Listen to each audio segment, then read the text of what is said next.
I'm going to make a short pitch for those who are not easily deluded in thinking that somehow my former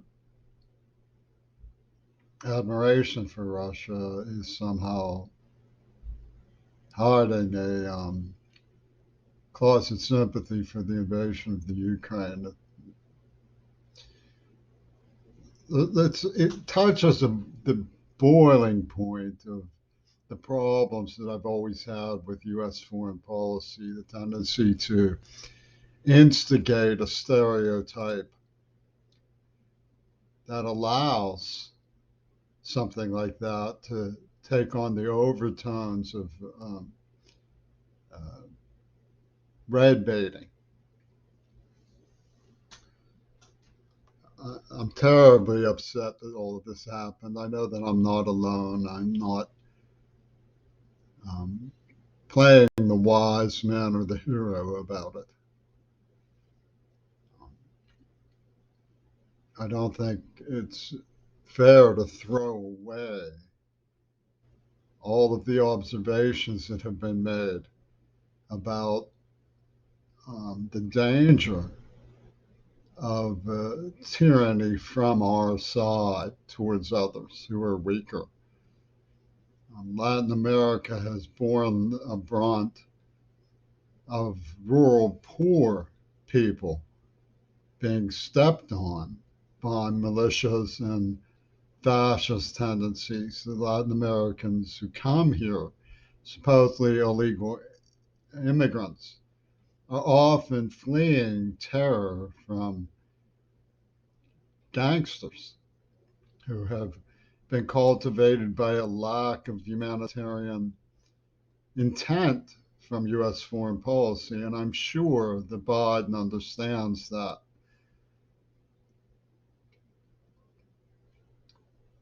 There was an old uh, poster that was supposedly humorous, which showed a dirty bathroom and it's your bathroom breeding Bolsheviks. What's funny about it? You know, people who are stepped on turn to some sort of alternative power for resistance to being stepped on. And as a result of that, um,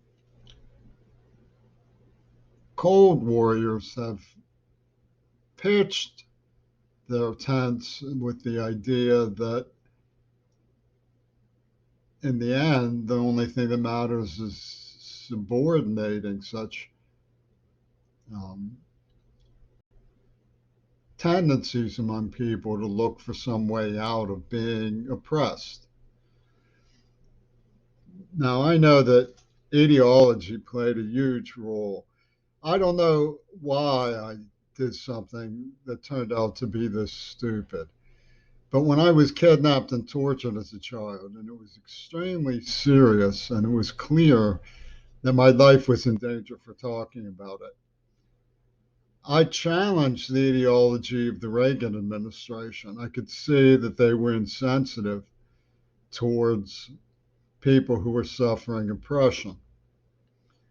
And I suspected I would be red baited about it. And sure enough, it became a parlor game for the administration to say, we will prove that there were juvenile delinquencies on the part of this supposedly innocent child who claims he was tortured. And to pad their ledger, they went the direction of supplying a string of girls to wow me with their interest in me as a young man. And then turning the tables on me that way, which is ridiculous behavior on the part of an administration. And they blame me for trying to find out what was going on and who was behind it. Now, when you've been tortured, and it turns out that the ideological processes of the University of Pittsburgh and the Reagan administration closed ranks to justify and hide and lie about that torture, it does become a metaphor. And it does make you wonder what's going on in war zones where there's no longer any question of information. Now, I'm just supplying this information to you, sir, madam, truly. I have plenty of time to read an informed response. My door was always open if somebody wanted to call me. Instead, I got an environment of hilariousness about my condition. I got plied with tangential sillinesses filled with heaviosity from recording artists who were wiretapping me and sharing the results with the KGB. It was a terrifying and truly humiliating experience. So please don't come to me and say that seeing what's wrong with invading and abusing another country is somehow colluding with an enemy. I don't see it that way. What it comes down to is the UN Security Council's rule. America doesn't go through the UN Security Council. When Putin says they just do what they want, he's striking a note that appeals to a lot of people because there are people who made that observation and they know that that's true. Now, you might say that that's affirming what happened. I don't see it that way. Noam Chomsky didn't invade the Ukraine, and I certainly didn't invade the Ukraine. And I never approved of what was going on in Guatemala and Central America. Therefore, while we are unified, I think the role of intellectuals should be to help straighten out American U.S. foreign policy. I know watched David Petraeus. I've caught glimpses of him. He seems to have wizened his sensibilities and presentation. It seemed like it would be possible to have a frank conversation with him. And what I wanted to say is, I realize that a general can't cater to every casualty and wounded veteran who exists. But I knew a veteran who was wounded severely by Agent Orange. And with things like that having happened, I consider it, and he considered it, reasonable to question whether or not every decision that was being made by U.S. High Command was really being made in the best interests of veterans and American society. Please feel free to respond reasonably to this concern. One of the things that is root when it comes to reform of American foreign policy is it is root that we need to weed out the red baiting. We need to stop the terroristic language towards so-called liberals. John Fitzgerald Kennedy was such a liberal, and he chose as his 1960 platform for election to the presidency of the United States, which he was awarded. He was a very distinguished World War II veteran who saved a man's life in the Navy by carrying him on his back through contested waters.